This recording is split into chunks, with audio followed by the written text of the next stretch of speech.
with tinfoil. Maybe that's and wasteful, veggies. but that's compostable. That's right. Like parchment paper from air fryers. Is parchment paper? I don't think It's so. got plastic on it. Wax on it? It's a little No, it's not waxy. wax paper. No, that's wax You paper. should use It's a Luna's. different kind of. You should use Luna's used pee pads. That's true. To That's protect maybe- that. That's Well, I was renewable. thinking like when she sheds and I'm like brushing her down, I'm gonna collect her fur and like offer it to local birds as as a penance. not penance, but like mean, maybe bird- penance. well, you're- Birds, maybe birds I have need it to coming. beg for their forgiveness Yeah. for some kind You of are bird trying to genocide win that we- over the crows, right? I do, but I don't know if the crows would like that as much as like Trying a to coin win over or the something. crows. Crows are, how corvids are very smart and they like recognize faces and like they remember people. Yeah, but and- is there that just generally you're trying to win over the crows? I just want to have some crows on my side in the event of an event. Yeah, They'll see the local through it. crows. Yeah, exactly. The local crows will help me out. Tell these haters. You definitely and don't these want them crows. not on your side. Exactly. Yeah. I just want to be on their good side, because they'll figure stuff out. So some offering will do, but yeah, I think you're right. Dog hair is probably not the move. Maybe like what would they do? part of with a that? toy, like a shiny, something shiny. Like, a shiny part of you like know one what? of Luna's toys. Soda can tabs, The maybe. little- I'll yeah. collect those. Yep. Yeah. yeah, just If you guys offer. have those, send them to me so I can give them to the crows. Contacted you. Take too. Cork's can, his I'll- Red Bull can. That's like every episode you get one. I'll give you some like plastic drink can ring things to give them. What? To specifically give Power to the move. no, those are for the turtles. We specifically give those to the turtles We're overlooking this. Why would the crows want dog hair? for their nests.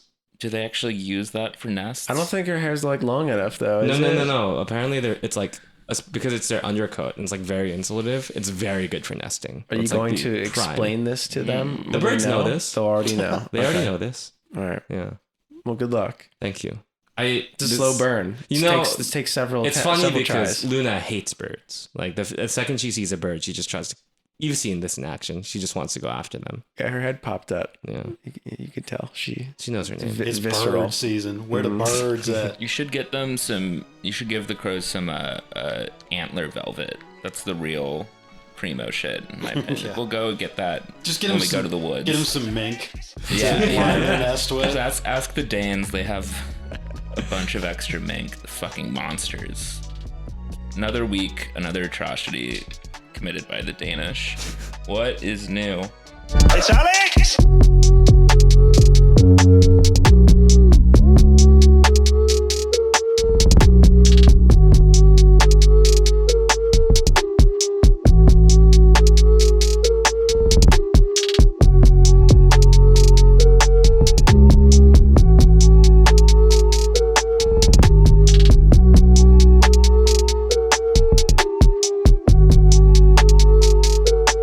It's Alex! Okay, it's episode 205 of View from 202 after the international break and after another Red Bulls win. This time, a man down in the last, 10 minutes in New England? 17. Was it even? I thought it was like even No, later. well, it was the 73rd minute. Was Yeah. when Amaya got us fine. Yeah. So I assume it was the last 17 minutes then, right? We scored 80, but like we 80 scored something, 80 yeah. something Yeah. minute, right? It was late enough where we knew that we were going away with 3 points. Feels good. Well, I don't Never know. say that because Oh no, the energy in the stadium was very much pretty deflated. Yeah. was, I have to no, for say- us it was. Oh no, I meant for yeah. the rest of the. Well, okay, so Cork and I were there, but I felt like after the own goal went in, we were just like, okay, like there's not like this is funny enough. Like I don't even care if we concede. It did seem to have similar vibes as the City away day last year where we won 1-0. Also a little bit less shithousey, but it was right after we the draw earlier in the week where we tied it at like the 98th minute. So If the City away game had that Kyle Duncan goal on Sean Johnson, that would have been what this game felt like. oh, I don't know. I have to say this was a I don't know, more earned or more righteous feeling own goal. I feel like where one just the way that it ricocheted off of them and they reacted. The two New England defenders, I think, was The way better. you could hear them on the mic in the highlight. Oh, I haven't revisited it actually. You can hear it's either Farrell. I think it's Farrell, but maybe Polster. He was just like, "Hey!" Like when it goes on, like It was great. And It's like a solid like cry, like yelp. I was listening to the New England coverage of it through the stream I got, which I think I determined based on the ads I was getting that I think I was listening to specifically Sky Sports for Northern Ireland. Nice. Because really intense accents, and then like a 90-second long promo for the Belfast Ice Hockey League, which they're really pushing. And I think it was like Belfast only. So unfortunately, I didn't get Northern Irish commentators. That would have been more edifying because, you know, usually I like to complain that the away commentators have a little bit more to say this week, but this week, nah, these guys are fucking salty and mad as hell. The play-by-play guy, at least. Charlie Davies was out this week, and they had Clyde Sims, a guy I did not remember, and had a pretty unremarkable MLS career. Sorry, Clyde. You seem nice, but like when I looked up your Wikipedia page, I was like, yeah, I don't know why I would remember this guy. But he didn't. He was sort of timid. But the play-by-play guy, whose name I don't even remember, was just like whining the whole fucking match about like, oh, you know, if this were basketball, they'd be in the double bonus or something by now, or like, oh, that's legal in Aussie rules. Yeah, it's just like that sort of thing. In the year of our Lord 2022. Yeah, I think he was just trying to fill time because Clyde Sims was like, I don't know, nervous or something. Who was the old New England announcer? Because I feel like this guy Clyde Sims sounds like a kind of like an off-brand version of what the announcing used to be. It's normally Charlie Davies, but before it was Wasn't it like Paul Mariner, wasn't it? Yeah, because we were talking about it during the game, and it was like I knew it was some British guy. It was some guy who sounded like he had something we should in his say mouth respectfully the late Paul Mariner, Right, exactly. like, you know. But yeah, I guess they've had Davies doing it the last couple of years, but he was out. But there's no one on that broadcast team who would give out the takes like Mariner would during the game, you know. But New England's guy was salty as hell, and he was like acting like foul, like that Red Bull New York had invented the foul that week, you know, that nobody had ever fouled before in the history of the game. And it was funny because like the Sims seemed to actually like take a while to warm up to the fact that this was going to be the angle, because he was like, that's a foul, like that's, you know, kind of what happens in soccer. It was kind of his first half move, but then he was fucking just so salty by the end. Like he didn't really go on a tirade or like lose his cool or anything, but you can tell just the New England seemed to just really be in their feelings about it. Because I also got a window into the fact that like they're still reeling from their two they're late having a know? mare. Yeah. Mm-hmm. So they're having a 2019 Red Bull season. Yeah, right. So I was hoping, I was like, after that, I was like, God, I hope maybe we gave them a punch. Slide, yeah, kind of like they did for us last year. It would be nice to have a guy who was like so at bat for us though during the broadcasts, you know. That's true. Or like instead, because like our version of that is like when last year there was some random game where Shep just decided to get fixated on players complaining to the ref after calls, particularly only when it was us who was doing it, and then it just went on for so long and like so pointlessly that even Steve eventually was like, "Come on, Shep! Like surely in your day." Players also complain to the ref. It can't be that different. And he was like, yeah, I mean, I guess, whatever. But it's just like, God, yeah. Even in that case, it was aimed at the Red Bulls themselves. So thank you for giving me the angle to still direct it that way. Because it doesn't change the fact that we made New England mad as fuck this week, and I love it. Yeah. But... So yeah, you were in the terraces. You were in the Hillsborough prawn sandwich section. I was a casual. Okay.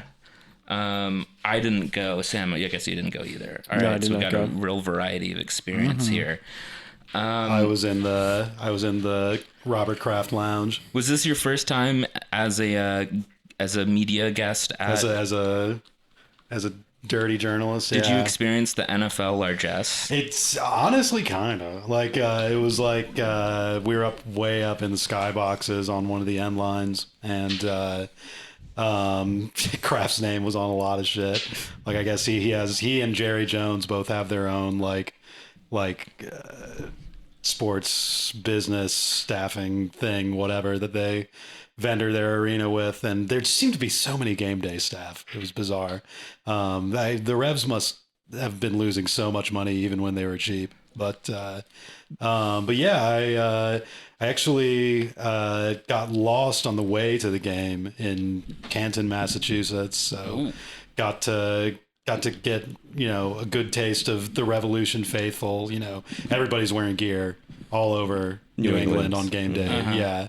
The only person who wasn't was the guy who was in a full Santa suit who I saw in front of his house. Wow. I don't know if that's like a Boston thing in April, but yeah, and then ended up covering the game from the triple deck press box. So just like TVs everywhere. Yeah, but they had TVs everywhere, but the TV they had the like local, you know, game feed on the TV. It was like actual cable, but then it was like 20 seconds behind what was literally right in front of you, and they had the sound like cranked up, so it was like super distracting to like Weird. watch what was going on, and then Usually hear it's something. only like 1 or 2 seconds. Yeah, right? like at RBA, they have TVs in the press box, but it's a little bit of a delay. But this one, it was so distracting. I literally ended up listening to music for the whole game, Even in the stands, to drown it out. the TVs were like a little bit more of a delay than I was used to. Because Yeah. I was watching a play happen, and then I would go because I was like in a weird like angle, so I wanted to see more of it on the screen, and I was like, oh, I just watched this happen already, and then, you know, it kept going on.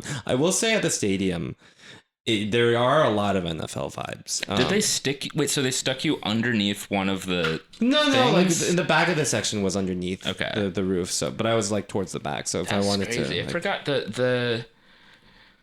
Do they build new stadiums that way anymore? I mean, I'm trying to think like at the What, with like overhanging decks or like that? I know they still have overhanging decks, but I feel like the last time I remember seeing a TV mounted in that was literally the Astrodome in 1999. Oh, like you think it's a thing where the jumbotrons are so good now that like they don't have those Yeah, or I necessarily feel like anymore? also post Camden Yards stadiums figured out sightlines a little better. Like Yeah. I feel Oh, like you that know was a what? relic of the concrete things that they had to do for the multi-use. Gillette only has like a big screen on one side, so the section we're standing, we couldn't really even see it. So like there was no jump. Are you talking about the big screen? For No, some no, reason, no, no. I'm talking about like there's like a TV mounted like on the underhang. weird. Yeah, but the NFL vibes were like definitely apparent in the concessions because there were like multiple like little like. Not even booths, but like storefronts that were like. Well, apparently, like that's the thing. Apparently, they don't have like Delaware North or like any sort of vendor. Yeah. Like it's all Kraft runs his own like private thing, and like it must cost a fucking No, but like, fortune. yeah, but like they're running like the prepared food section at the end of a Whole Foods or like a Yeah. Wegmans as like it's weird. I got a New England clam chowder and like it's like oyster a hot crack. food bar. Well, not even like a hot. It's like the sections where you would like go get pizza at a Whole Foods at the end, or like you know like the mac and cheese, like not in the buffet, but like from the section. Weird. And like yeah, they had like a hot plate section that had soups and like pizzas. it was and, like it was like a sandwiches. pret a manger. Yeah, exactly, Like, yeah, exactly. like- Yeah, but like you don't even take it out. Like you still had someone give it to you, and then you take it to like a checkout kiosk, and Right. it was like, why am I inside of a Kroger's right now? I It will doesn't make say sense. they're really working the angle on the new logo and stuff that they have there. Yeah. And I gotta hand it to them. I kind of like some of the gear that they put out, including like, you know, a lot of stuff that's saying like not just another FC and stuff like that. I think that's pretty cute. Like, It looks nice. yeah. Yeah. They generally, I will like to hand it to the Revs. Like it seems like there's a lot of money being spent on like backhouse stuff that, you know, they've got a lot of like, you know, big media operation, a lot of like, you know, different kind of like promo, like merchandising kind of drives. It seems like they're doing. And, it seems like, you know, I don't know, they're trying to like kind of consciously actively build some pride in things, which I think has generally come over since they made the big shift with Bruce. And like it was kind of like there's an interesting interview with Brad Friedel a few weeks ago where he basically laid out, you know, all the issues with his time there and kind of summed it up by saying like I was their last attempt to do things cheap, and you know they kind of Stepped it up. they brought the revolution, you know, after Did after they he left. hand it So- over to a new craft son or something, or is that I don't know, but I think generally, like, yeah, it seems just fanfic on my part, but I think it might be pretty true that just like Bruce Arena is the first ever guy who's come into the revolution who Robert Kraft actually likes, like sitting down and having steak with or something. He's just like, And, oh, vibes there's a with. Belichick in this sport too. Yeah, Like- exactly. Yeah, who actually vibes with, and he can actually get him to like front checks for stuff, because like it's not only like, you know, that kind of you know, sort of like backroom stuff, like I was just saying, but also like they built a new training facility. Like Brad Friedel complained, they paid for Bruce to have a bunch of assistants and stuff, and it just generally seems like they're trying to get a decent amount of momentum behind the club, all while keeping them in Gillette for the foreseeable future. Yeah, Bob Kraft's a New York guy too, isn't he? He's Boston native, I think. I think he's like Mr. Boston. I just thinking the fact that the Columbia Athletic Complex is named after him. But maybe did he go there? Went to business school there or something. Yeah, I think it was business school. Wasn't Friedel at this game? Was he? I think I saw a tweet that was saying that he was at this game, which I was like, why? I don't think he's not from Boston. No, I can't really imagine Kraft hanging out with either Jay Heaps or Steve Nickel. Did it just go straight from Steve Nickel to Heaps, or is there something in between? It was Heaps for a while. Yeah, for a solid like 6-7 years, and they had Mike Burns as the GM, who was apparently just like hated by every other club in the league. But it's funny because part of the reason I was up there over the weekends because I have some family in Boston that I was staying with, and I remember the last time I was there visiting family pre-COVID, and I caught a Revs game on local TV. It was like we were kind of talking about. It was kind of decent little presentation on local TV, but they had like an in-depth halftime like break interview with Jay Heaps where he came off real smart and gave more tactical details than I think I've ever heard from a coach before. And I was like, wow, this is like a pretty good broadcast. But yeah, it turns out that was just them stringing it along all those years. I do think that. Yeah, I mean, I'm not actually just dumping on MSG in general, but like New York is slightly unique compared to all other sports networks because usually there's like a Fox Sports affiliate in a country or like NESN or MASN or whatever like the thing is. Or like in New York, it's the only one where it's like split among like 4 or 5 different things. Like we have SNY, MSG, Yes, and like one other one, like Pix gets a bunch of games too. Yeah. And there's not just like, it seems like they suffer from an economy of scale where like, yeah, the NESN probably just has budget and cameras left over. They're like, yeah, whatever, just call the coach and have him talk for an hour. Whereas like MSG, I don't know, maybe they don't have the same economy of scale going on there. Everyone's kind of for the loafing Knicks, it. They have like a whole ecosystem of like Knicks-based personalities for MSG, So that makes sense because it's their little their thing. I guess all of it, like both MSG and Yes are like the little creations of other teams. It's all weird. I don't know. SNY too. Yeah, but I mean, basically just the Mets, that's what that. Yeah, I get what you're saying, Brett. Where it's just like not having just a universal kind of like institution that defines what is or isn't like respectable sports in your city. But even when Philly it's fragmented is like that, not only does like small, because like on MSG, like sometimes you'll leave Red Bulls games. You'll leave MSG on after a Red Bulls game and it'll be some like fucking like regional arena football league or some shit that comes on. And it's just like the standards of like what you're watching are not that high and it kind of muddles the prestige it's of also something weird like the Red Bulls being on that channel. Because MSG has MSG 2 and 3 too, because they have to do that because they have all of the hockey teams and they play at the same time. So they have to have a different channel for it occasionally, but they don't actually have content to fit 3 channels worth. So then it's just like a bunch of that. Sometimes they just like broadcast Champions League games on MSG. I'm like, what's going on here? Who's watching this on MSG? They should do World's Strongest Man competitions once ESPN sleeps on that contract. It was like NBC was putting Aussie rules on like 2 a.m. every morning. The Scottish Highlanders games. Yeah. Oh yeah, the cable tossing or whatever.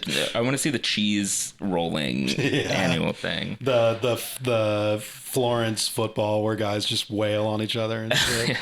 But I think the issue is also like, I don't know, like Philly has like a local station, I think too, but like they get an excuse for being like a local station. We still have to have like kind of the prestige of an entire sports network behind kind of to put up for the production value of like, because MSG guys go national, right? Like Mike Breen is on, or like you've had like even had Steve on national broadcasts, right? Like we have kind of like I mean, also like JP Dellacamera is doing Philly and national team games for a while. So I guess it's just, anyway, we talked about TV for a while. The team started out with 5 in the back this game, and with Barlow up top as one of the 2 with Klimala. Is that the same lineup as the week before? I can't remember. Quite. Well, it was kind of it It was a similar lineup to what Struber's been running all year, but a little bit inverted up top, because most games so far we've had Klimala kind of as a lone, except for that Toronto game, we've had Klimala as a lone striker and then what Struber calls dual tens underneath him. And it's usually been Fernandez or Caceres or Morgan. And this time it was, like you said, Barlow and Klimala as the front pair who were clearly running at the front of the formation. And then Omir Fernandez as like a single 10 underneath them, which Struber ended up diagnosing after the game that the main issue with this formation in the first half was that the distances out wide for our guys to go and press New England's flat back line were too wide. There was too much space, and we had to do too much running to have effective pressing. But on my own, being a layman and only really being able to follow the offensive side of the ball, I did not really see what the kind of trident at the top, the range, the way it did like that provided, because I kind of saw, I think Omir Fernandez, his qualities are less in kind of having play run through him and sort of delivering the ball and holding the ball, as much as being a more peripheral guy who's buzzing around on the side of things, getting on the end of things, creating space that way. Whereas in this game, the way that worked out, whereas you would normally want a player in that role to kind of handle the ball and time things and funnel the offense, this time Omir kind of was playing as almost like a third striker. He was playing as like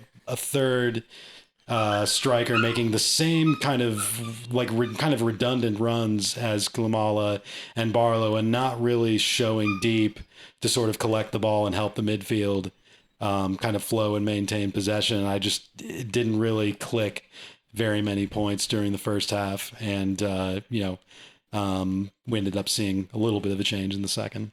Yeah, I thought the distance between him and Frankie and Drew was really big. Yeah. It was like every 10 minutes or so, you'd get one of those moments where one of them would be able to turn and break a little bit, but then they had to wait too long for people to show up, and it just wasn't coming off. That said, I think we still looked in it the first half. Like, we didn't look really like that scary going forward, but like in terms of being solid enough at the back, like, okay, yeah, I think New England had one or two half chances that they didn't connect on, but it was still an okay performance if the goal was sort of to just mitigate against New England going forward. But I feel like the switch made in the second half to just do more 4-4-2 indicated that we really could have, I think, been more aggressive in that shape from the get-go, because we instantly just were able to play so vertical and find this kind of space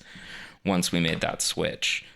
And I think that was through, interesting, we put Fletcher on for Morgan, Caceres came on for Barlow first, and Luquinhas came on for Omir. So Caceres is coming on basically pretty much as a forward-looking player, like confirming that's really kind of where we see him right now. And that's when we switched to 4-4-2, kind of with Luquinhas and Caceres like consistently sort of driving forward in that space. And there's like that 10-minute period, it feels like, where we just got like 3 or 4 shots off from right around the edge of the box, usually straight at the goalkeeper.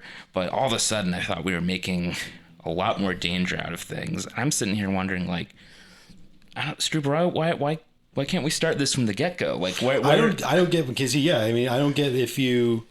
don't get why New England's fullbacks and backline sitting deep and flat wouldn't be something you see coming from a mile away. Like, or preparing for with your first formation, not adjusting to. Well, that's what I mean. Yeah, exactly. Or like, I don't think it's necessary. Like, maybe the idea is that it's necessary to start out wider, more conservative, and then that like draws them forward to make the thing effective in the second half, the 4-4-2.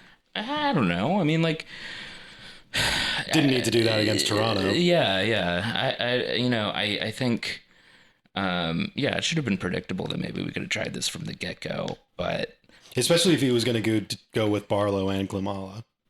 Right, yeah. I thought Barlow, for his part, had a decent game, doing kind of the off-the-ball stuff for, like...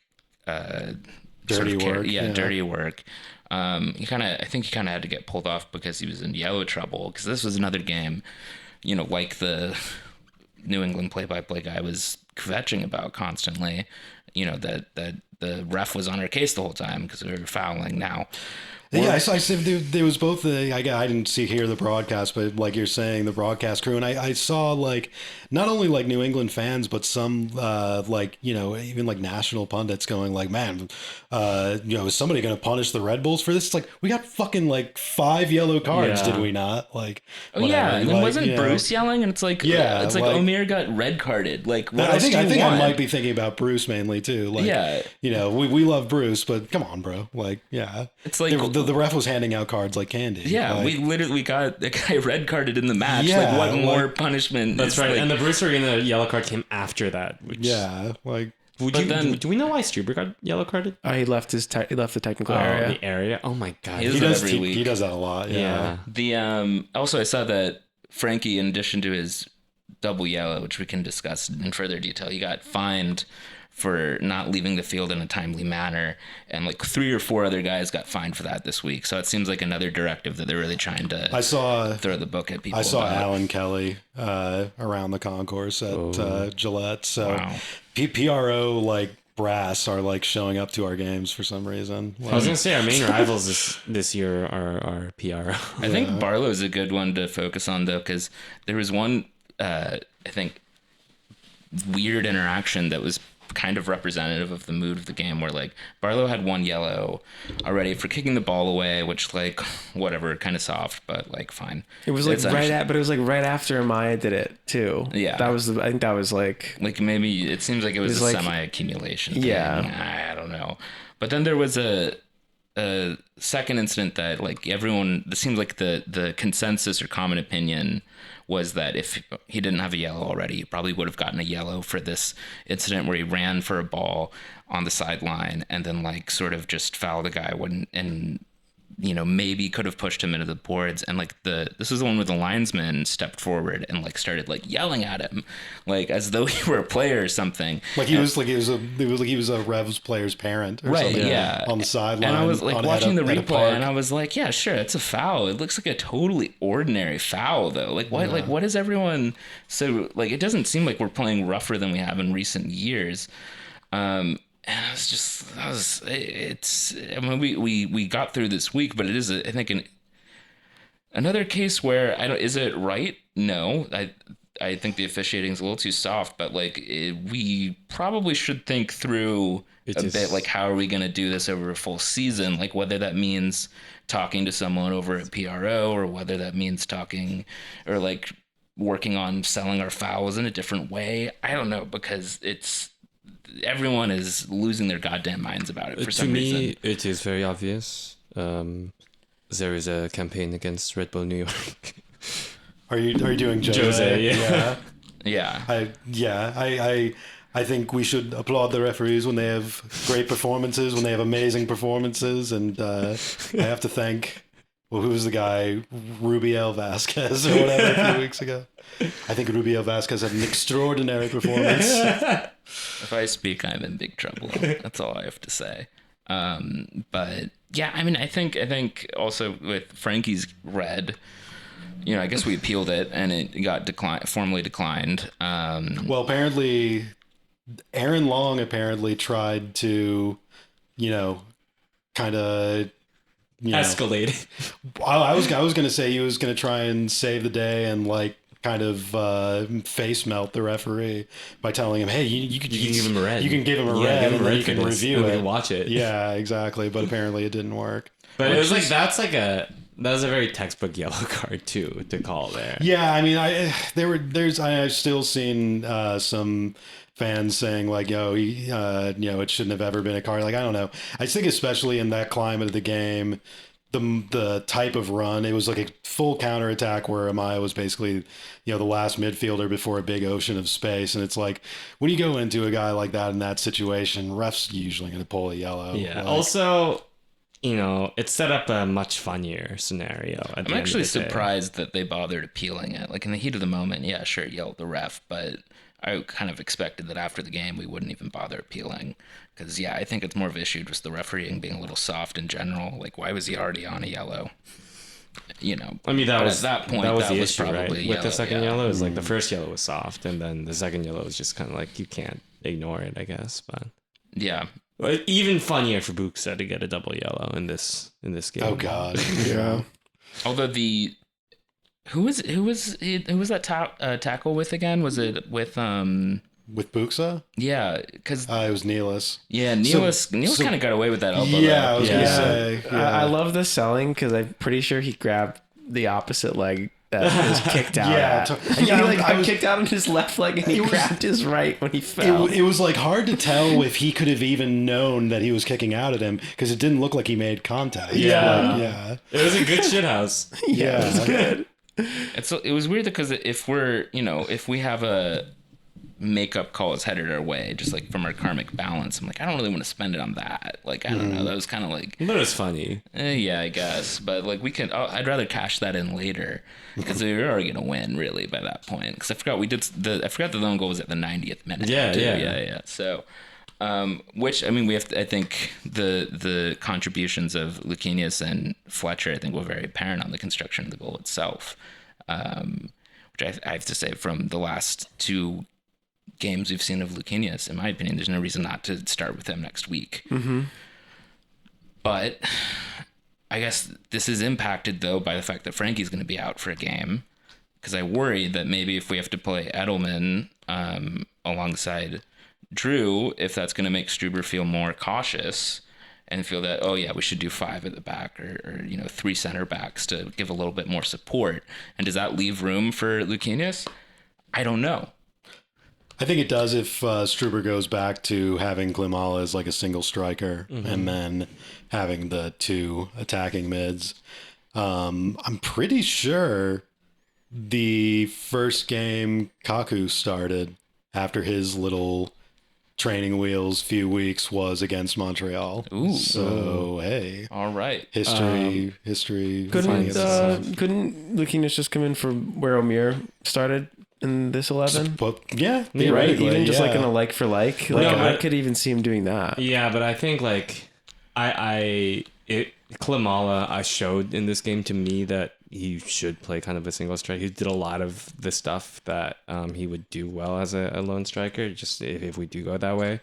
Like I noticed that he had a lot of very good first touches to bring down the ball or to like settle it down and like even holding up in he almost scored in the first half. He had our best chance in the first half. Yeah, exactly. And I thought he had like a really skinned Farrell. Yeah, he had a really good game. Oh, and he had that other chance where he just went on his left foot and kind of like went wide.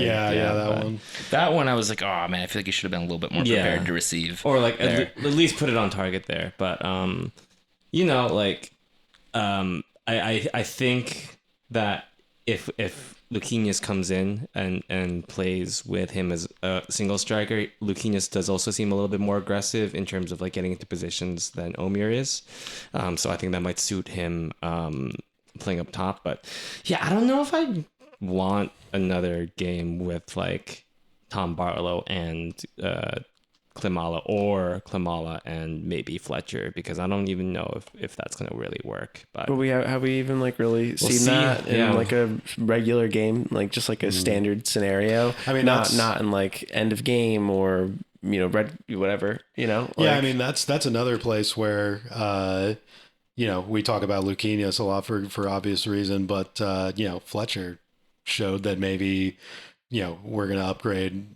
Seems like it might be something where we can run out the same formation that we started against New England with, but with Luquinhas coming in for O'Meara and Fletcher in for Barlow, and just see if upping the FIFA ratings makes the difference. Right. Which just sucks though for someone like Morgan, who just kind of gets stuck in a position that we're just not maximizing his strengths. I don't like Morgan at right back either. No, but I think if we go into 4 in the back, yeah, it makes a lot more sense. Right, but if we're talking about Montreal, where we don't have a Maya, I mean, I think Stuber would be pretty conservative and would play a 5 in the back if we were to put someone like Edelman there, or even like in his mind an out of place CCJ. Maybe right? Aaron Long makes a return to central midfield. There you have a captain in the midfield. I mean, there we go. Or Tom Edwards. Tom Edwards. Tom yeah. Edwards, yeah. I think Tom Edwards might be a real possibility, but we'll see. I hadn't thought about that actually, because I was thinking, yeah, really, Edwin's gotten about 45, maybe 60 total minutes so far this season. Something like that, yeah. He would be the most obvious like for like next man up type situation. You know, in terms of being forced to blood new players into the lineup like this, maybe this is a better time to get this over with rather than like September, you know? Right.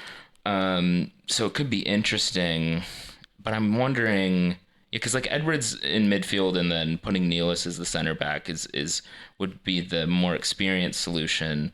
But given, you know, that it's Red Bull New York, we do have a history of just throwing guys out there like Edelman. Like maybe we just do that, but that makes me think maybe is that going to make Morgan want to stay back and support a little bit more?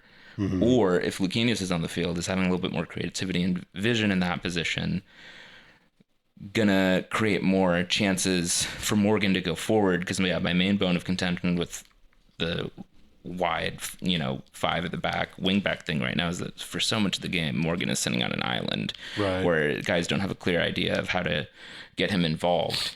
Maybe Luquinhas will have a way to draw him in to the game, even in that shape. I don't know.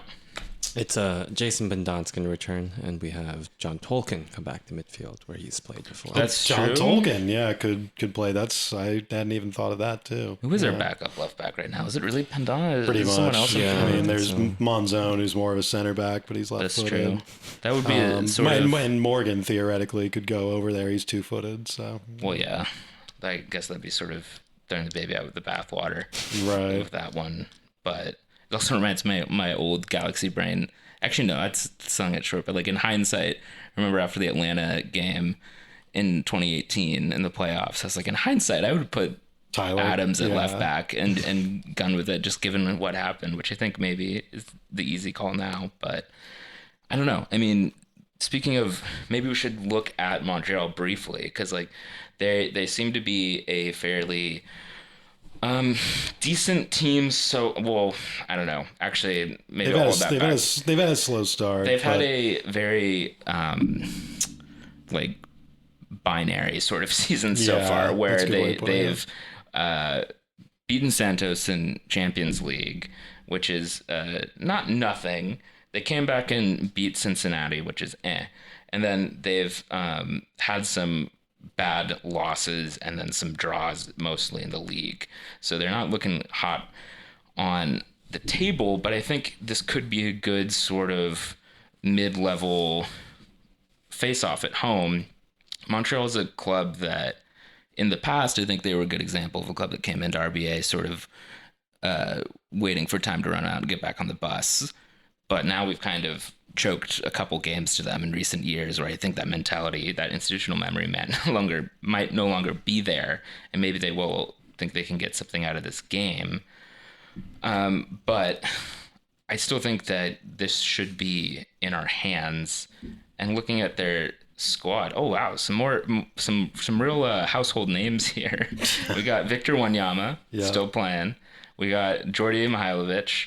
I guess it's still only 23 somehow. And had a, like, I mean, I have to say, I generally don't like to get on the, like, kind of league-wide hype trains that go around, but he had a really good game, it looked like, last week. Yeah, 2 goals. 2 goals, and just some of the kind of touch highlight reels of him were really impressive. It looks like, you know, they can't really defend, it seems, but they're trying to play some football for sure, which maybe works to our advantage, but Mihailovic definitely seems to be on good form. I can't believe Georgie from Upper 90 has gone so far. Exactly, dude. And I missed that Kamara is there now. Yeah. Which sounds about right. You know?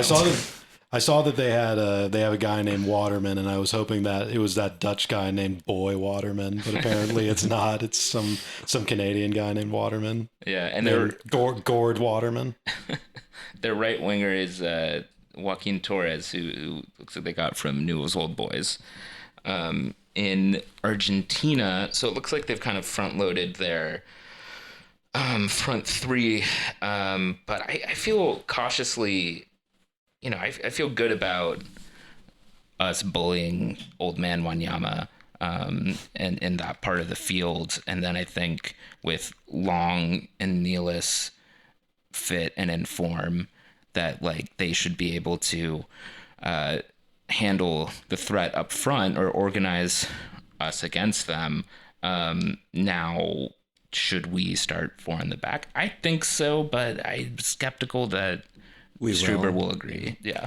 I think based on our own personnel situation where we might have to put somebody a little more green in central midfield, and that Montreal is kind of a, short passing ball playing team, that I think we do go to 5 in the back and try and have the center backs playing really aggressive rest defense and pushing into midfield and just attacking any loose ball, and just having that extra center back makes it easier to do that. And Struber has clearly kind of seen it that way in the early parts of the season, and I think he'll continue to for this game, especially with Amaya out.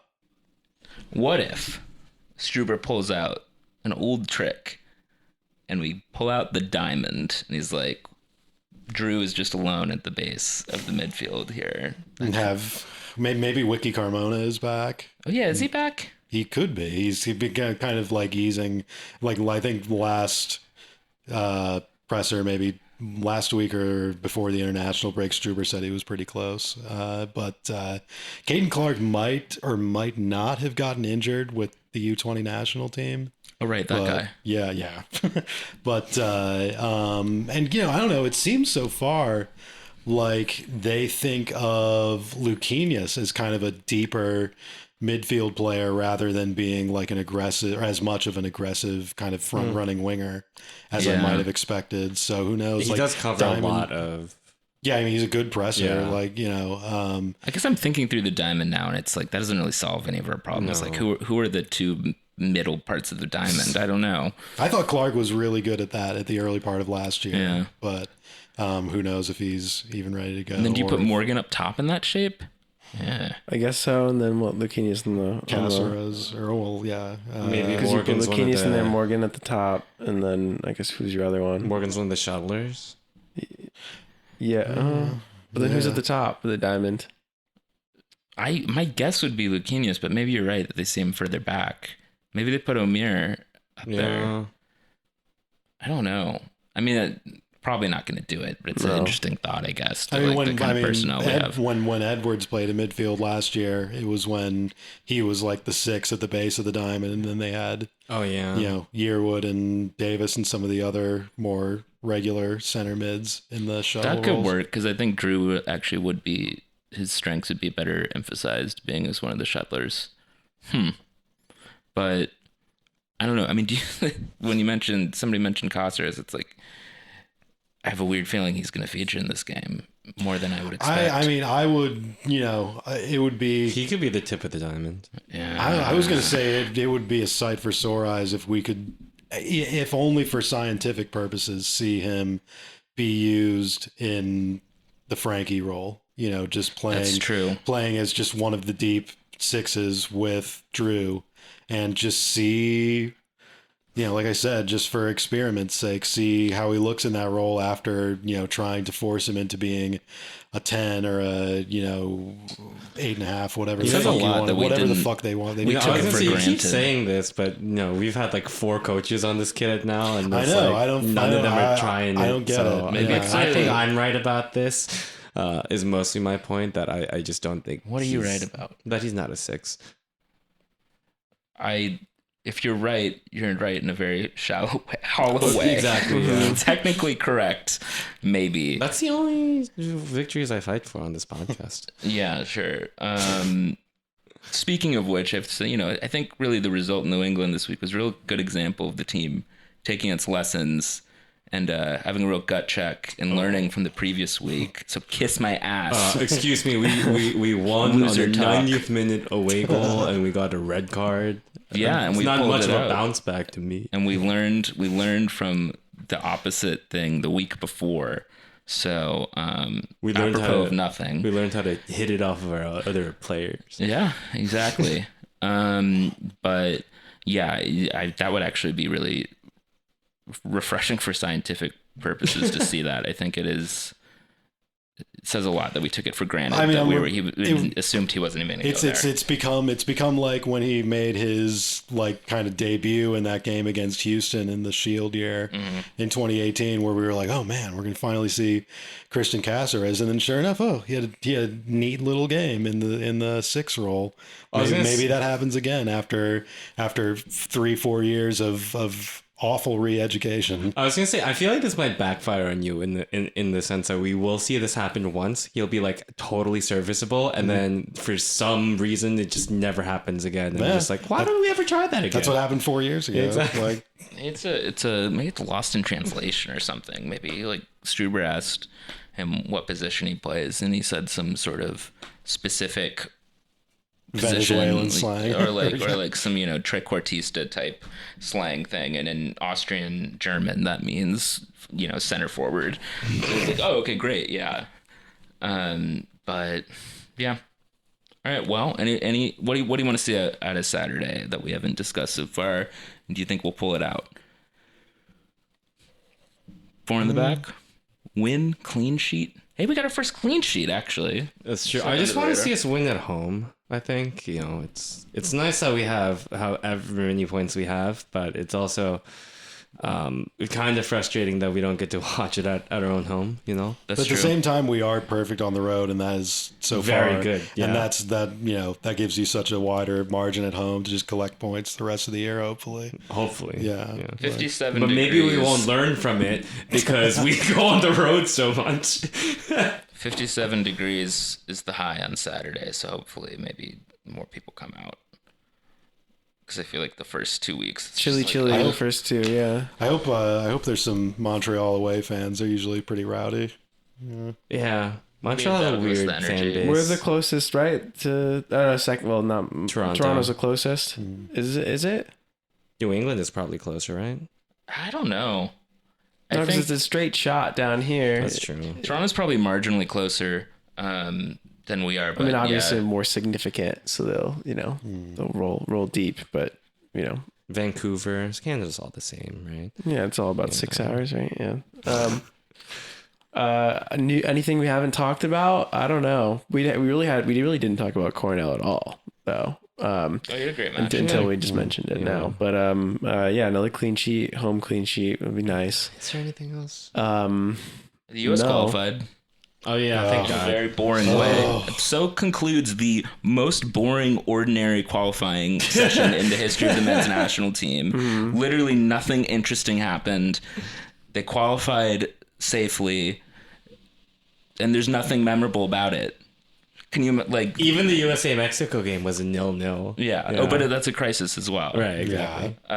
Shout out to the guy. I forget his actual name. I just know him as Spreadsheet Wanker. The guy who's having a meltdown on Twitter because he needs to find something to freak out about the national team, because he's got this list of 800 people in the player pool, and tweeted he had a child born last week, and he's tweeted a 500 tweet thread about how Greg is ruining his life.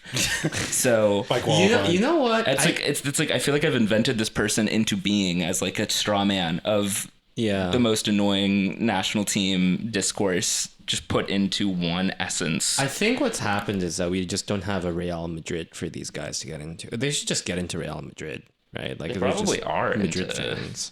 Real Madrid or Manchester City or something. It just feels like battles that people would have gotten bored with years ago. But then I have to remember that I don't know. There's some people who are kind of I mean, yeah, it's like when we're New to the scene. when the U.S. is lifting the World Cup trophy and Greg Berhalter is holding it over, and just people are going to be like, they should have been first in the group stage. I've always liked Greg and thought he was like a good coach, but he's taken on so much more of like an anti-hero thing for me. The more this goes on, where it's just like he represents Greg, all that fucking- you guys aren't. fucking stick it to him, man. Like, yeah, like, You keep wearing those Nikes, Greg. Yeah. yeah. Show these dripless losers what you got. Okay, I'm trying to remember what the new It's- version of the easy acronym I came up with. Oh, it's just A, the A in Iran.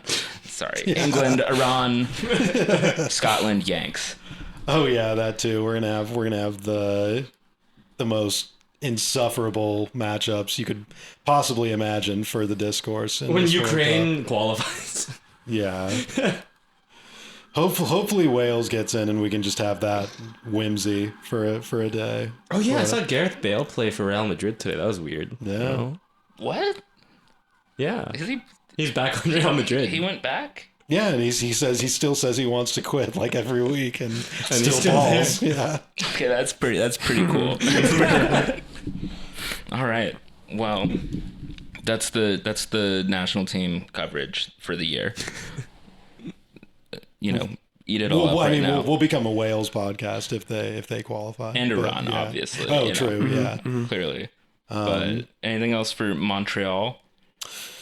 C'est la vie, sacre bleu. I don't know. Be on the lookout because I think the celebrity thing worked this week for us, right? There was a sighting. I'll be on the lookout. I want to say there was one that I didn't report over. When the was weekend, Brody? Was but this week? Brody was last week, and it was successful. See? So I'll keep my eyes peeled. Maybe I'll see Liev Schreiber around for the first time in a while. He's a pretty regular guy. Eugene Merman I've seen a couple times. So they're kind of my projections for who will save us this week. Solid bet. I forgot what I was going to say. Maybe we can just end it there. All right. It's Alex!